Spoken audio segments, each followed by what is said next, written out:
नमस्कार दोस्तों, मैं एडवोकेट सत्येंद्र तिवारी आप लोगों के सामने एक नई वीडियो के साथ उपस्थित हूँ।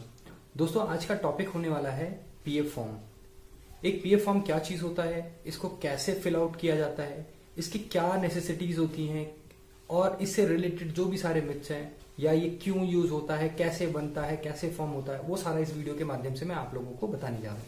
दोस्तों, एग्जाम्पल के रूप में अगर कोई एक क्लाइंट अपने वकील साहब के साथ कोर्ट के अंदर खड़ा है और कोर्ट ने ये आदेश किया है कि वकील साहब आपको विद इन अ वीक एक पीएफ सबमिट करना है, तो एक क्लाइंट के नजरिए से आपके दिमाग में क्या आएगा कि एक कोई पीएफ फॉर्म होता है, यानी कोई डॉक्यूमेंट है जो एक हफ्ते के अंदर वकील साहब को सबमिट करना है।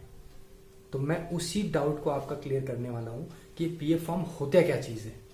एग्जाम्पल एक कंप्लेनेंट केस से हम समझते हैं। एक कंप्लेनेंट केस के अंदर सबसे फर्स्ट स्टेज होता है समनिंग स्टेज। अगर समनिंग स्टेज के अंदर कोर्ट ने ये ऑर्डर किया है कि आपको पीएफ सबमिट करना है, तो इट मींस वो पीएफ क्या चीज है, वो सम्मन के जो डॉक्यूमेंट्स बनाने हैं उसका पीएफ आपको सबमिट करना है। तो दोस्तों, मैं एक्सप्लेन करने जा रहा हूं ये पीएफ फॉर्म बनता कैसे है। एक पीएफ फॉर्म के अंदर सबसे ऊपर जिस कोर्ट के अंदर वो केस चल रहा है उस कोर्ट के जज साहब का नाम, इन द कोर्ट ऑफ जज साहब का नाम विद डेजिग्नेशन, वो एमएम है, वो सीएमएम है। उसके बाद उस केस का नंबर यानी सीसी नंबर, उसके साथ उसका ईयर भी साथ में मेंशन होगा। देन उसके बाद जो पार्टीज हैं, जिन पार्टी यानी एक्स बनाम वाई, जो पार्टीज का नाम विद उसके नीचे जो प्रोसीजर होगा उसमें आएगा लास्ट डेट ऑफ हियरिंग यानी पिछली जो डेट थी और नेक्स्ट डेट ऑफ हियरिंग, वो दोनों डेट आपको मेंशन करना होगा। सेम उसी प्रोसीजर फॉर्म में नीचे भी सेम उसी तरीके से आपको फिल करना होगा। दोस्तों, इस वीडियो के साथ में नीचे इस फॉर्म की पूरी डिटेल्स आपको मेंशन कर दूंगा और नीचे आपको एक फॉर्म की फोटोज भी साथ ही साथ में इसके साथ में आपको दिखाई देगी नीचे। दोस्तों, उसमें भरने के बाद अब जब आप फिल कर देंगे जज साहब का नाम, आप पार्टीज के नेम और नेक्स्ट डेट ऑफ हियरिंग और लास्ट डेट ऑफ हियरिंग, उसके बाद आपको नीचे का वर्ड आता है डेट ऑफ फाइलिंग। आप जिस डेट को ये फाइल कर रहे हो उस डेट का नंबर। अब बीच में जो पोर्शन होता है इस फॉर्म के अंदर, उस फॉर्म के अंदर फर्स्ट होता है डेट ऑफ फाइलिंग, दूसरा ये फाइल कौन कर रहा है। अगर ये कंप्लेनेंट केस है तो उसमें कंप्लेनेंट का नाम आएगा, यानी उसमें लिखा होगा कंप्लेनेंट। थर्ड जो मोस्ट इंपॉर्टेंट चीज है उसमें लिखा होगा पर्पस।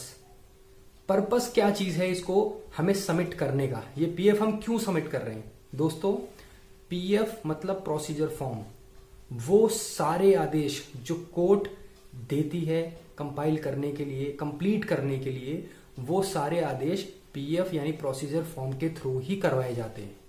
तो वो जो पर्पस है उसके अंदर पीएफ फॉर्म के अंदर, वो सबसे इंपॉर्टेंट चीज है।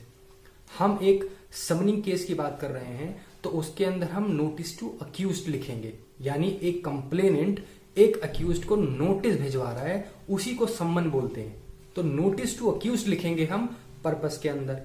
और अगर अक्यूज्ड के एक एड्रेस हैं, दो एड्रेस हैं, चार एड्रेस हैं, तो दोस्तों उसमें हम उसका नंबर लिखेंगे कि कितने एड्रेस पे ये सर्विस होना है, और उसके साथ में हम कोर्ट फीस लगाएंगे। दिल्ली के अंदर वो कोर्ट फीस 2 रुपए की कोर्ट फीस लगाई जाती है पीएफ फॉर्म के साथ में।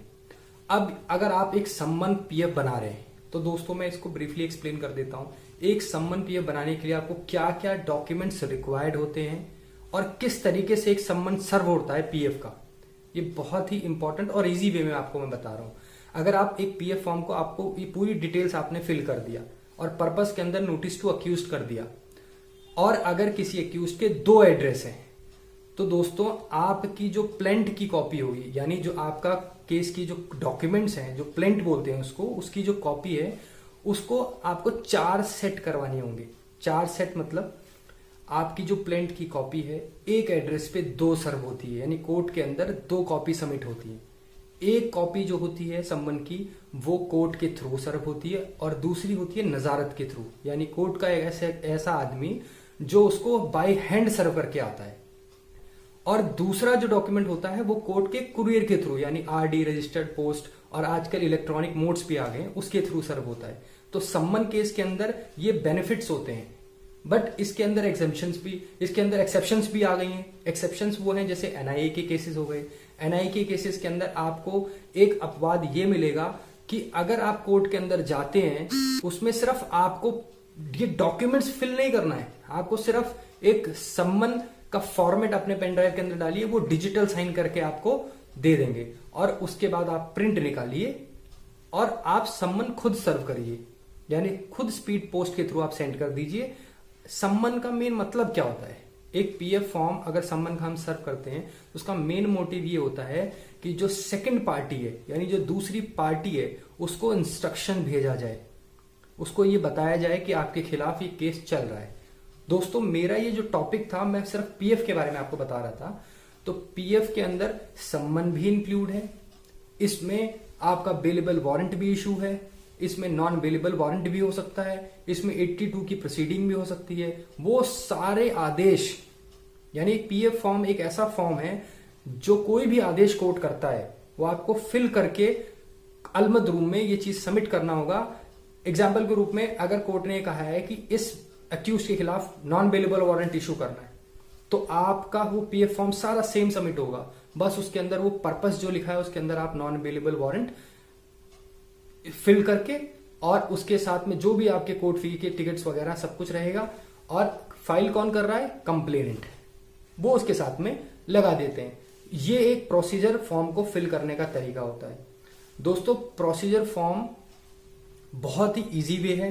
हमारे जूनियर एडवोकेट्स भाई जो इस चीज को समझ नहीं पाए हैं, मैं इसी वजह से मैंने ये वीडियो बनाया कि उनको ब्रीफली तरीके से ये एक्सप्लेन कर सकें, समझ सकें कि एक प्रोसीजर फॉर्म को कैसे भरा जाता है। प्रोसीजर फॉर्म कोई बड़ी चीज नहीं है। डॉक्यूमेंट मैंने आपको बताया है कि एक एड्रेस पे 2 कॉपियां सर्व होती हैं, तो अगर आपका 2 एड्रेस है तो 4 कॉपियां बनेगी, जिसमें आपके 2 एनवलप लगेंगे।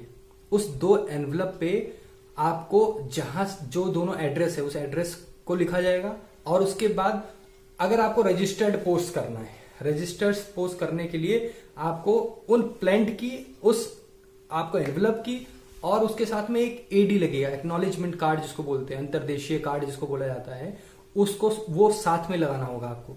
और वो लगाने के बाद आप उसका वेट करवाएं पोस्टल ऑफिस में। वो पोस्टल ऑफिस में वेट करवाने के बाद जितने का वेट का स्टैंप होगा उसको आप जो आपका एनवलप है उसके साथ लगा करके और पीएफ फॉर्म ऊपर लगा करके आप इसको कोर्ट के अंदर सबमिट कर दें और ये हो गया आपका सम्मन इशू। तो दोस्तों एक प्रोसीजर फॉर्म के थ्रू कैसे सम्मनिंग इशू होता है, पीएफ फॉर्म का क्या मतलब है, इस वीडियो के माध्यम से मैंने आपको सारी चीजें बताई हैं। आई होप आपको ये सारी चीजें समझ में आएंगी।